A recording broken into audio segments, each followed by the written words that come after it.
Hello and welcome to Norfolk and Suffolk Care Supports in association with ACC Consulting Limited. Sixth and final part of our Emotional Intelligence Leadership collection. This part will focus on assertiveness and is roughly 16 minutes long.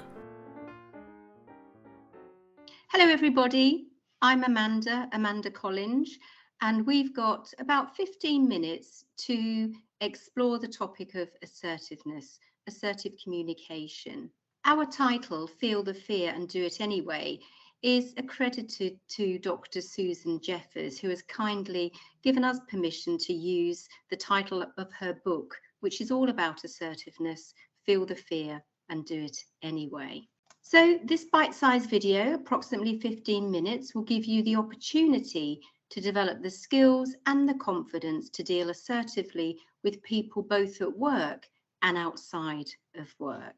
For starters, we're going to get positive, and I'd like you just to take a few moments out, a few seconds out, and think about what's gone well recently. What's made you smile? What's made you happy? What are you proud of?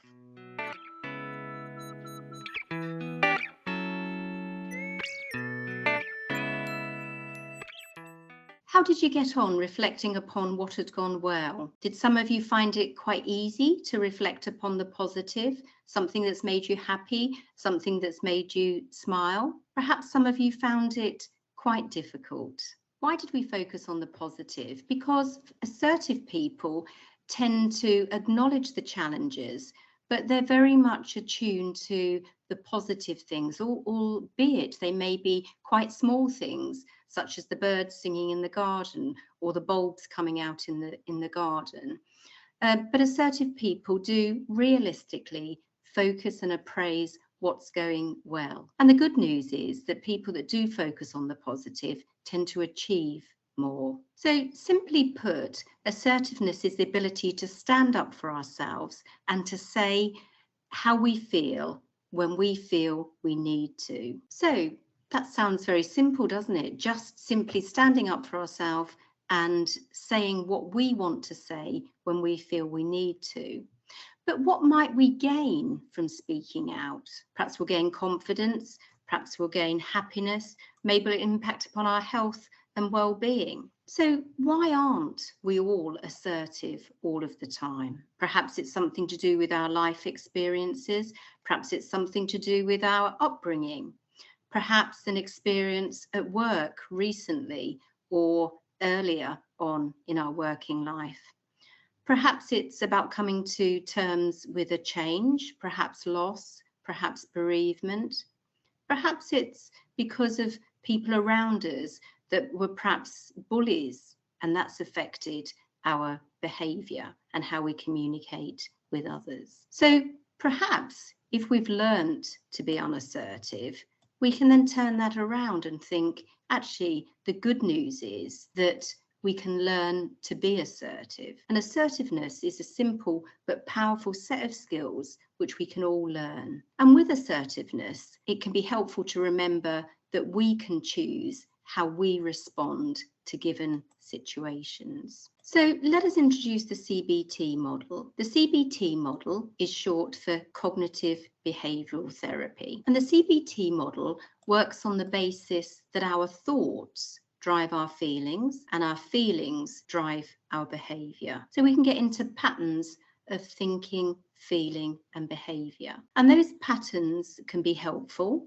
They serve us and others well, or those patterns can be unhelpful and don't serve us well or other people well. So key to the CBT model is that recognition. Do I have any unhelpful thinking that's impacting upon my feeling and my behaviour? That's what I'm doing. And if we recognise that we have some unhelpful thinking or wonky thinking, as we could call it, then we can come up with a plan for changing that cycle. So we can think about the CBT cycle in terms of developing more assertive behaviour. I'd like you to pause just for a moment and think about, do I have any unhelpful thinking patterns? And if I do, perhaps the starting point is to take ownership of those unhelpful thinking patterns. For example, Do I believe that I must be everything to all people? Do I often find myself saying that I mustn't rock the boat? Perhaps I think that people won't like me if I say what I want. If I ask for help, perhaps I'll be seen as weak. Perhaps I think that other people's opinions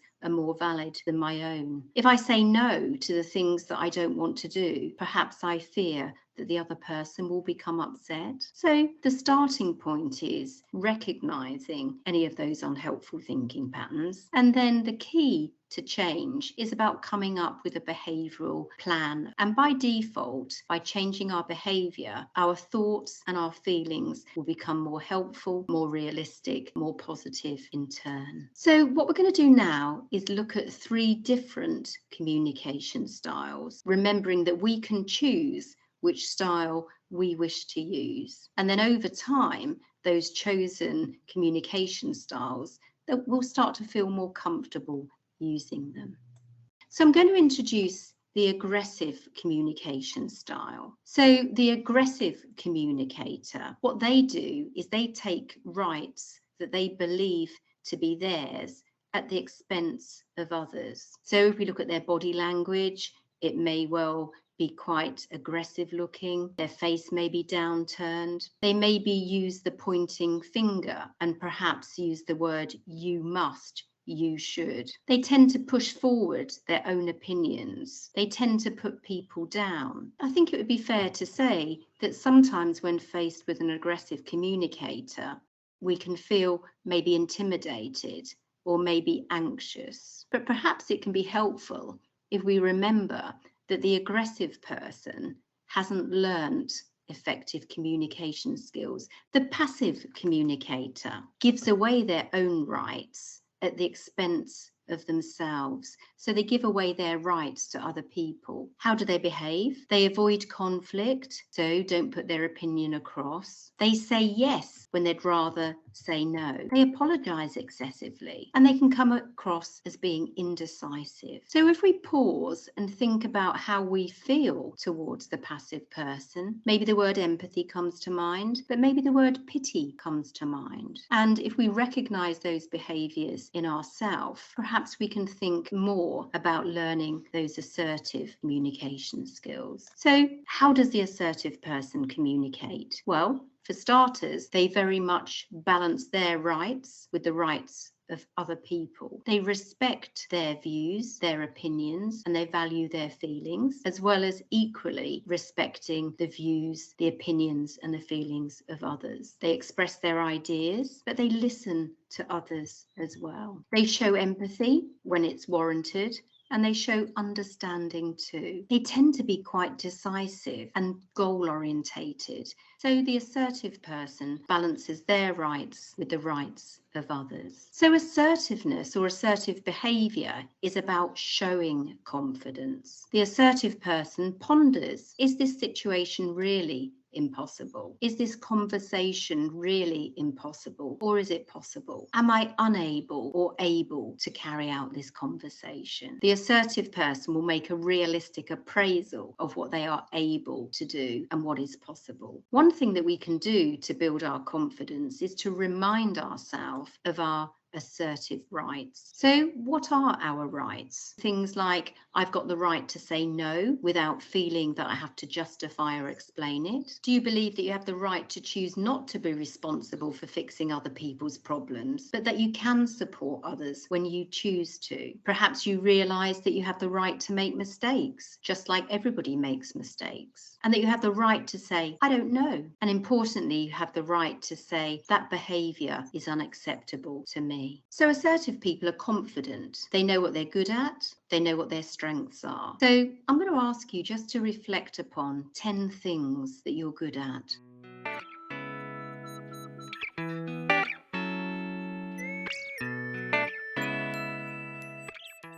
So how did you get on? What kinds of things did you come up with? I'm a good listener. I'm creative. I'm good at making decisions. So we're going to take it just that one step further. I'd like you to now think about 3 things that you're very good at.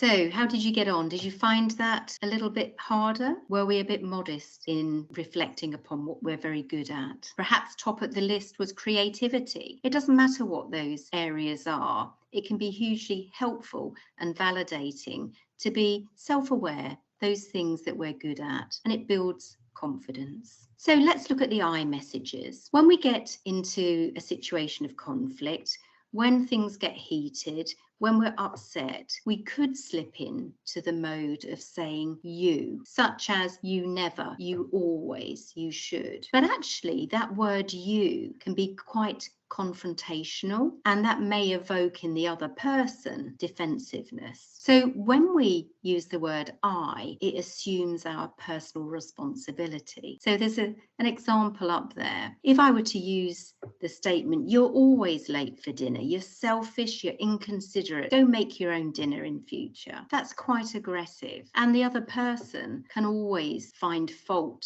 in my statement, which is you're always late for dinner. Whereas when we use the statement, I get very upset when you come home late for dinner. I put a lot of energy into making it, and I feel it's a waste if the food is cold or overdone. So iMessages are simple but very powerful, and it takes the heat out of the situation, and we can feel much better for putting our opinion across. The second technique we're going to use is the broken record technique. And this is a technique for giving you control in a situation where somebody else might consciously or subconsciously be trying to take control. It's a technique where you stay in the groove. You're very aware of what you want to achieve, and you don't allow the other person to sidetrack you. Okay, so the example here, the customer is saying, I'd like to return these trousers because they've got a mark on them. The shopkeeper says, it's only a small mark, it'll probably wash off. The customer continues with their assertiveness, and eventually the shopkeeper has nowhere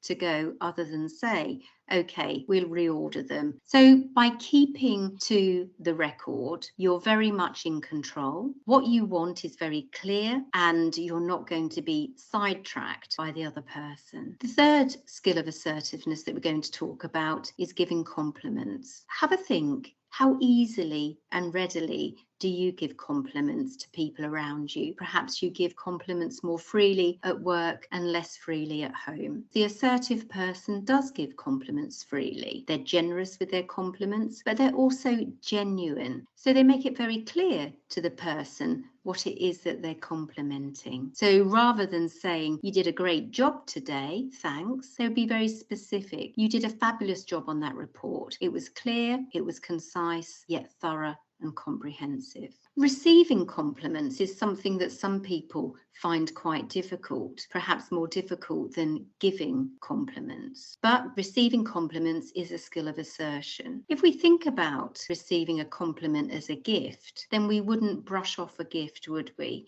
We wouldn't diminish the compliment by giving it back. Make sure that you show that appreciation and say thank you. So accept the compliment as a gift. Assertive people are able to weigh up whether criticism or negative feedback is fair. So rather than responding in an upset way or an angry way, they'll give themselves just a few moments to think about, is this fair? Is this accurate? Or is it inaccurate and unfair? However, if they make the judgment that the criticism is fair, they'll see the criticism as an opportunity for feedback and an opportunity to improve. So when taking criticism, stay calm, stay in control, and learn from the feedback if it is valid. So as well as receiving criticism that's fair, assertive people will also give negative feedback or criticism that's fair, and they'll do it in a very clear and concise way. So the example here is, Jane, I'd like to give you feedback on your emails. Going forward, please make sure that all emails use upper and lowercase correctly. So that feedback is clear, and it allows the other person to be very clear about the adjustments that are required. The assertive person is also very adept at communicating in a flexible way. The objective really is about influencing that other person. So the push strategy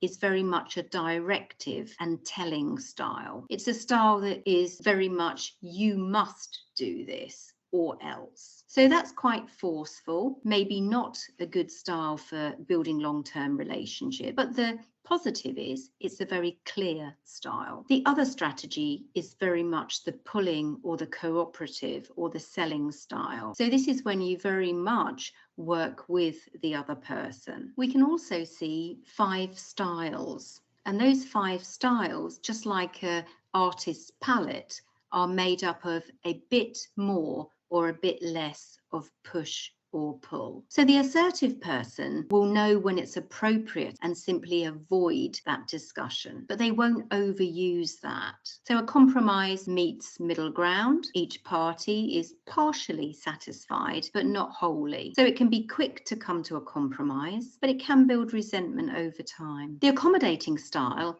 is a style whereby you fulfill the wants and wishes of the other person. And again, the assertive person knows and chooses the right moments to accommodate somebody else's wishes. The assertive person is also able to collaborate, and collaborating is about jointly rolling the sleeves up, equally encouraging the other person to put forward their ideas, as well as having equal airtime to put forward your ideas. And the end result is that both parties are happy with the outcome. I hope you found our short video on assertiveness useful. If you want to take your assertiveness to the next level, do check out the book Feel the Fear and Do It Anyway, written by Dr. Susan Jeffers. Thank you.